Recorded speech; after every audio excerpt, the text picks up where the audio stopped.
ఊరికే ఒక వ్యక్తి ఇంట్లో ఒక కుంకుమ పూసిన నిమ్మకాయని కట్ చేసి దానికి పసుపు కుంకుమ అద్ది 2 పూలతో తన ఇంటి ముందు పడేయండి, మరుసటి రోజే మంత్రగాడి దగ్గరికి వెళ్ళి ఎవరో నాకు చేతబడి చేశారు అంటాడు. మనోబలం ఉన్నవాడు వాటిని తీసి పడేసి తన పని మీద తను వెళ్ళిపోతాడు. అదే విధంగా చాలా మంది, కొందరు మనకు బాగా కావలసిన వాళ్ళు ఉంటారు. ఒక డెడ్ బాడీ పక్క రూమ్ లో పడి ఉంటుంది. ఇతను ఆ రూమ్ వైపే వెళ్ళాడు. అయ్యో నేను వెళ్ళను, నాకు భయం అలా అని చెప్తుంటారు. మరణించినటువంటి ఆ దేహం మనల్ని ఏమీ చేయదుగా, ఓ పాషాణం లాంటిది. పాషాణం అంటే తెలుసుగా, ఒక బండరాయి.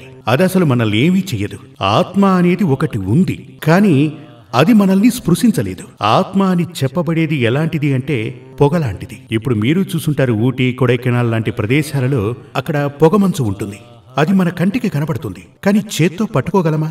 అలాంటిదే ఈ ఆత్మ యొక్క స్వరూపం. అందుచేతనే ఆత్మని అరూపి అంటూ ఉంటారు. అరూపి అంటే ఎటువంటి రూపం లేనిది అని అర్థం. ఆత్మలు అరూపాలు.